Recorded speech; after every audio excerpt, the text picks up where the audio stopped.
A seguir, IIGD Irajá. Você vê que o apóstolo Pedro diz, seja sóbrio. Ou seja, antes de você tomar qualquer atitude, pare e reflita, seja sóbrio. Sobriedade, a sobriedade é um equilíbrio. Ou seja, antes de tomar qualquer atitude, qualquer decisão, pense. Pense. Há muitos anos atrás, era um culto de domingo, 18 horas. No final do culto, essa senhora veio falar comigo. Pediu que queria falar comigo. Porque naquele dia ela tinha tomado a decisão de sair de casa. O marido servia os espíritos e ela já evangélica, sem entendimento nenhum. Então, por qualquer coisa, entrava em choque com o marido. Entrava em choque com o marido. E os filhos se metiam e a coisa não ficava boa. Terminava sempre com berros, com gritos, portas batendo, alguém saindo de casa. E naquele dia foi ela, depois de uma briga, de uma discussão dele com a filha, ela abre o guarda-roupa, pega um pouco de roupa lá, algumas peças lá, joga numa bolsa, na verdade numa mala, joga aquilo tudo, vai lá nos calçados, faz a mesma coisa e sai batendo a porta e nunca mais eu volto, eu vou. E ela já tinha um plano naquela hora de ir para a casa de uma amiga e partilhar com a amiga lá o aluguel, sabe? Sei que com essa amiga eu posso contar. E aí dentro do elevador, veio assim dentro dela. Dá uma chance para você mesmo. Essa era uma palavra que eu falava e de vez em quando falo. Dê uma chance para você mesmo. Como? Ouvindo a Deus. Porque o cristão erra e não percebe que ele erra. Aí nisso ela se reportou para uns poucos cultos, que ela é de outra igreja, de outra denominação, para uns poucos cultos, que ela participou comigo na Piedade. Morando na Zona Sul, veio assim para uns poucos cultos. 2 ou 3 no máximo, acredito eu. E ela guardou isso, o Espírito de Deus usou isso. E naquela hora ela veio na memória dela, a nossa igreja, e veio dentro dela, eu falando isso para ela. Eu nunca havia conversado com ela. E eu falando isso para ela. Dá uma chance para você mesmo. Escuta Deus. Escute Deus. Aí no elevador isso tudo acontecendo. Quando ela sai do elevador, que ela pega o táxi, que ela ia para o apartamento da amiga, ela disse, me leva para a Piedade, claro, e o Mundo de Mel. E quando ela entrou, eu estava no meio da mensagem, no meio da palavra. E ela só chorava no fundo da igreja, lá no canto, bem no fundo. E ela só chorava. E no final, a obreira então veio e disse, ela precisa muito falar e tal. Falei, vamos lá. E ela disse, olha, aí abriu a mala. Peguei isso aqui por causa do meu trabalho.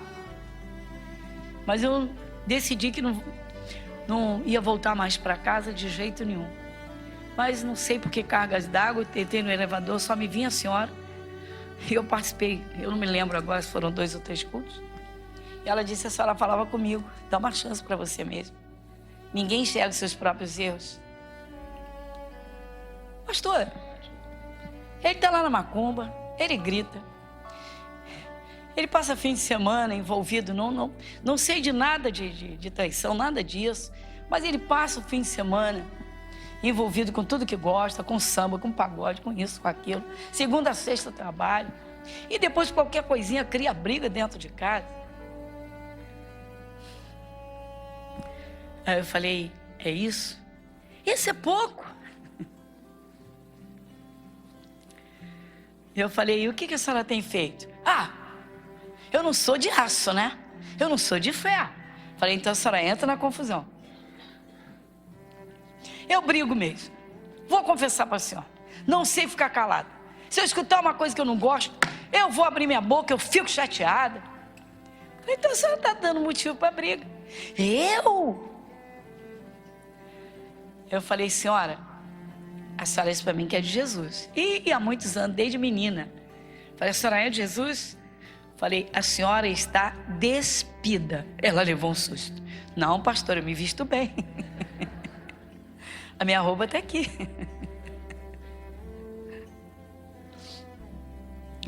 Eu falei, a senhora não tem vestimenta de guerra. A senhora não tem uma veste que guarde, olha o que eu falei, o seu seio. Pastora, o seu coração, que está dentro do seu peito, a senhora não está sabendo guardar. Mas como é que eu vou guardar meu coração? Ele está lá dentro de mim. Falei, a senhora está espiritualmente despida. Por isso que o diabo está brincando com seu marido.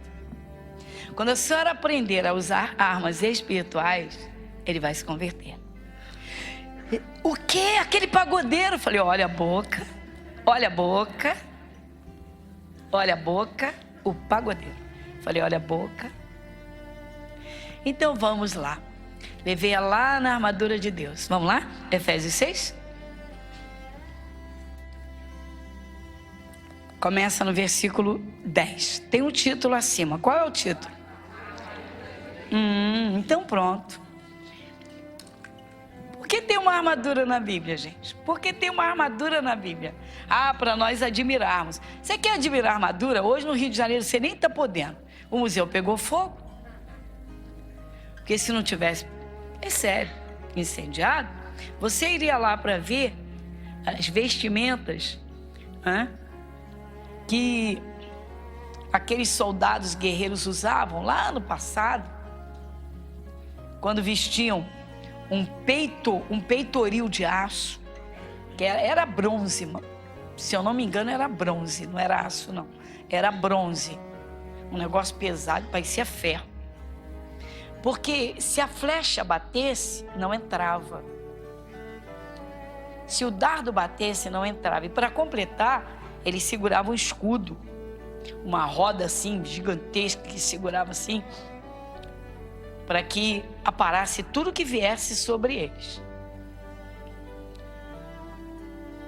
Mas hoje nem isso você pode fazer, você só pode imaginar e você, eu creio que sabe muito bem o que está escrito aqui.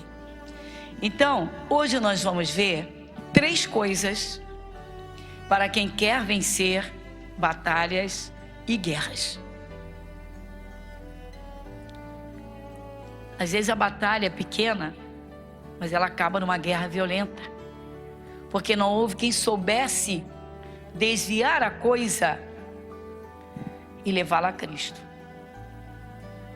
em vez de direcionar no caminho que o diabo queria, o caminho da contenda, o caminho da raiva e tantos outros caminhos que estão todos ligados a um único caminho, que é o caminho das trevas. Então vamos lá. 3 coisas nós vamos ver. A primeira, vê o versículo 10. Quem lê comigo?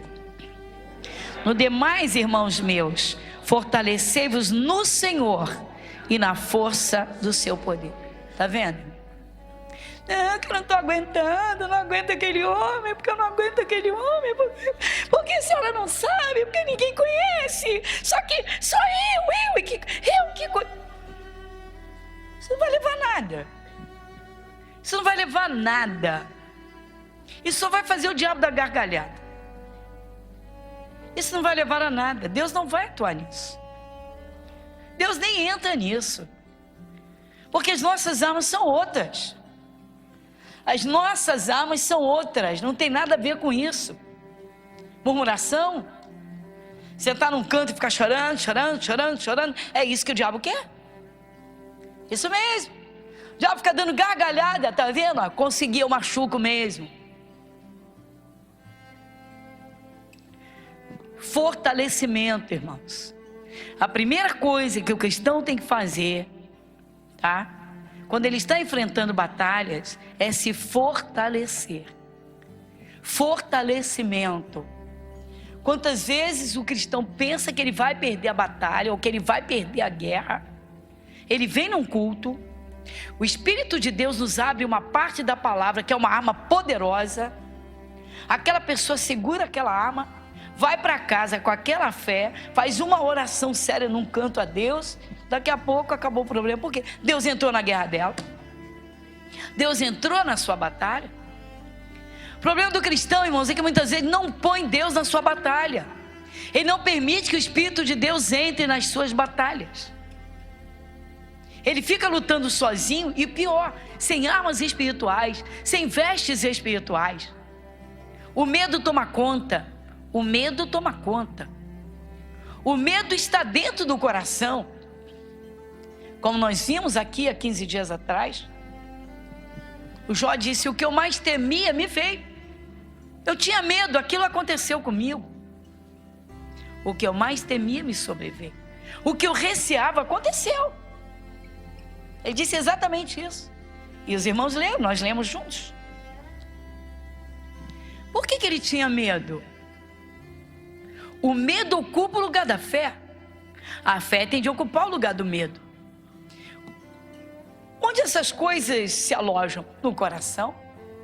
Se o coração está fortalecido, irmãos, você está olhando para Jesus, você está olhando para a palavra, você está andando com Deus. Por mais que o diabo tente, por mais que ele crie artimanhas, o Espírito de Deus vai ajudar, vai atuar. Satanás percebe, irmãos, quando o cristão cai num estágio de desânimo, numa fase assim de entrega. Como o diabo gosta, irmãos, quando o cristão enfraquece, quando a fé do cristão enfraquece, como o diabo gosta. É triste, irmãos, mas quantas pessoas se entregam mesmo ao ponto de perderem a vida, deixam de comer, deixam de se alimentar. Gente fraca faz isso. Gente fraca, se for machucada, se ficar ressentida, não come. Não come. Não quero comer. Estou muito triste. Não aguento comer, eu não consigo. Eu não consigo. E outros, tem gente, você já viu que tem gente que quando fica com raiva ou quando fica magoada, cai na comida? Já ouviu falar que Já ouviu falar? Eu quando fico nervosa, eu como. O diabo diz: come mesmo, come mais.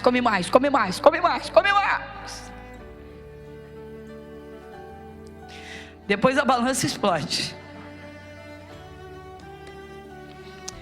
Irmão, Satanás faz de tudo para destruir o ser humano, desde a forma mais sutil até a mais violenta.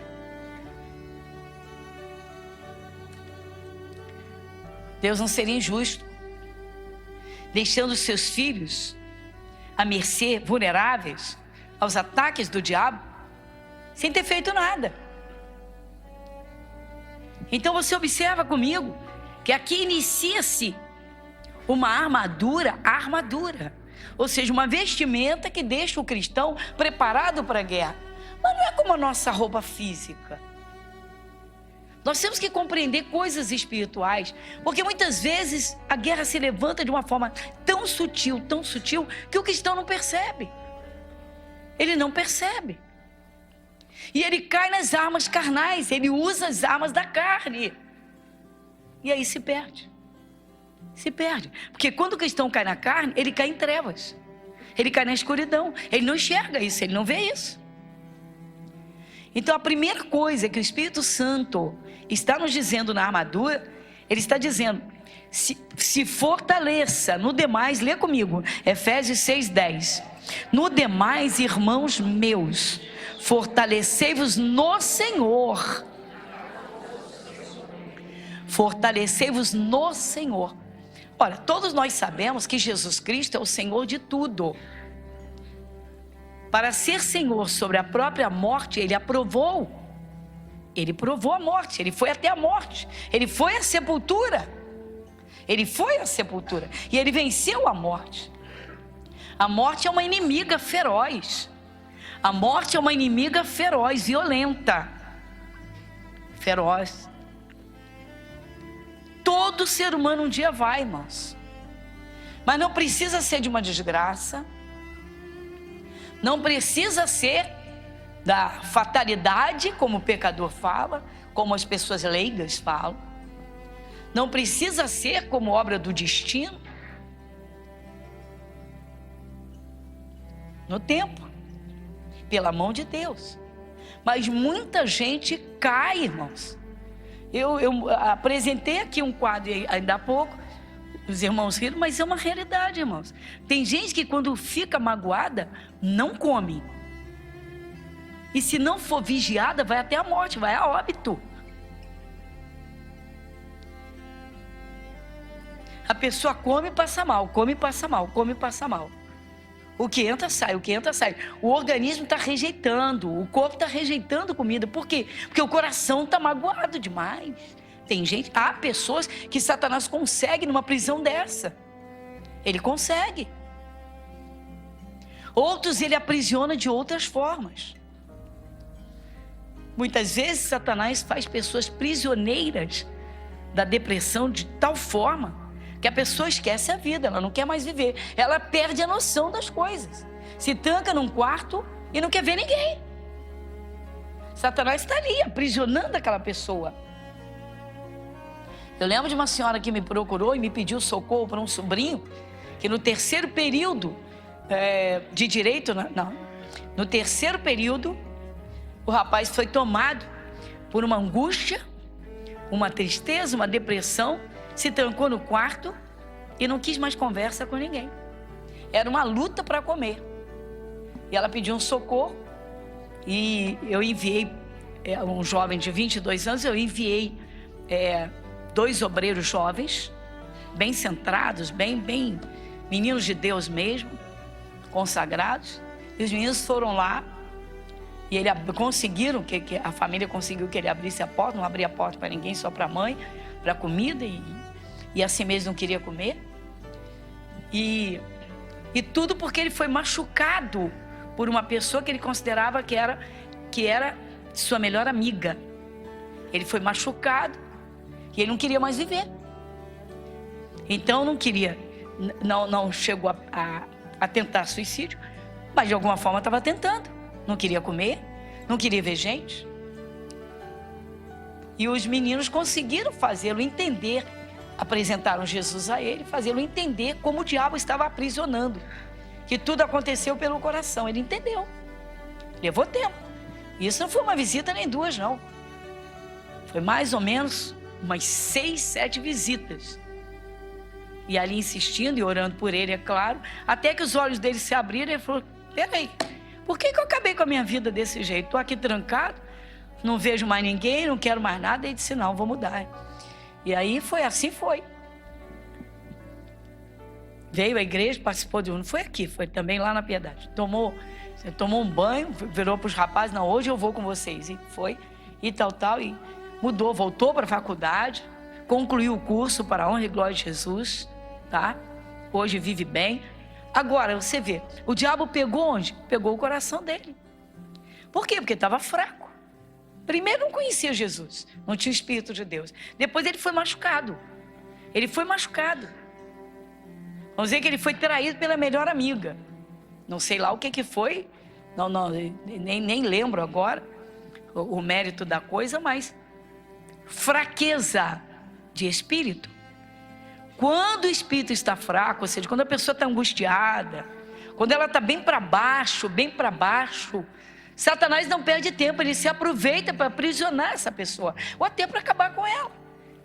Então, os irmãos vejam o alerta que o Espírito Santo dá a nós cristãos. Sim. Então ele diz: no demais, irmãos meus, é o versículo 10, Efésios 6:10. No demais, irmãos meus, fortalecei-vos no Senhor e na força do seu poder. Ou seja, no demais, além de tudo que você já sabe, que você já tem, que você já conhece, ou que você já leu, então se fortaleça. Então o diabo, ele gosta de pegar o cristão, irmãos, enfraquecido. Se ele perceber que o cristão é aquela pessoa, a cristã é aquela pessoa assim, extremamente sensível, que se magoa à toa, meu irmão, ele não vai perder tempo. No caso da senhora de quem falei, depois do culto, ela chorava e ela dizia, meu Deus, que loucura que eu ia fazer. Que loucura eu ia fazer. E eu disse, a senhora não crê que seu marido possa se converter? Pastor, se eu olhar para ele, não creio. Eu falei, mas a senhora não olha para Jesus? Pois é, eu estava errando nisso. Eu não estava olhando para Jesus, como a senhora me alertou agora, para a grandeza de Jesus, para o poder convencedor do Espírito Santo. Eu não estava olhando para isso. Eu estava olhando para ele, o marido. Eu estava olhando para as dificuldades que ele me apresenta, para ele se converter. Se eu olho para ele, vejo um homem extremamente mundano, que só gosta disso, e foi naquele catálogo de coisas assim bem mundanas, não assim que ele atraísse, não, mas assim, mundo. E aí ela parou, caiu em si, e no final, chorando muito, ela disse, vou voltar para casa. Eu falei, minha irmã, enquanto a família não se converte, a cruz fica pesada. Principalmente se tratando de casamento, vida financeira. Se a pessoa não se ajusta, se ela não consegue desenvolver, se ela não consegue crescer materialmente, ela fica muito vulnerável. Agora, se é de Jesus, se é uma pessoa que é de Jesus, tem que aprender a confiar na presença do Espírito de Deus. Tem que saber como se portar, porque o diabo não vai perder tempo. Ele quer pegar a fraqueza, ele quer pegar as brechas. Ele consegue fazer ninho numa cabeça. E ela disse, tinha feito na minha, porque na minha cabeça não tinha mais jeito. E ela falou, bastou eu ouvir. Ela disse, nós temos que estar ouvindo mesmo essa palavra. Apontou para a Bíblia. Pegou a Bíblia e fez assim para mim. Esta palavra. Pois é, minha amada, é essa palavra. Minha irmã, é essa palavra. Então fortalecei-vos no Senhor. Voltou para casa. Enfrentou lutas ainda por um bom tempo, por alguns anos. Hoje, os dois, a família inteira serve a Jesus. Ela, ele e 3 filhos, todos servem a Jesus. Mas ela teve que aprender, passar a frequentar cultos para ouvir, enxergar o que Deus fala, o que o Espírito de Deus estava falando, colocar dentro do coração. Teve que colocar dentro do coração que ela tinha que se fortalecer, fazer o que o Espírito de Deus lhe orientasse pela palavra, e que Deus estaria à frente da batalha dela. Parar de discutir. Mas é que eu não aguento. Não aguentava. E ela disse, depois que eu comecei a ouvir e a entender, ela disse, ficou tudo diferente. Porque eu olhava para o meu marido, para as atitudes dele, eu deitava no meu travesseiro com o comportamento dele, os gritos dele, o apontar de dedo, as coisas erradas. E ela disse, eu passei a deitar no meu travesseiro e contemplar minha família servindo a Jesus. É isso que muita gente não faz, irmãos. Porque usa armas carnais e não usa armas espirituais. Os nossos pensamentos podem ser armas a nosso favor ou contra nós. Igreja Internacional da Graça de Deus, Avenida Monsenhor Félix, 1120, Irajá.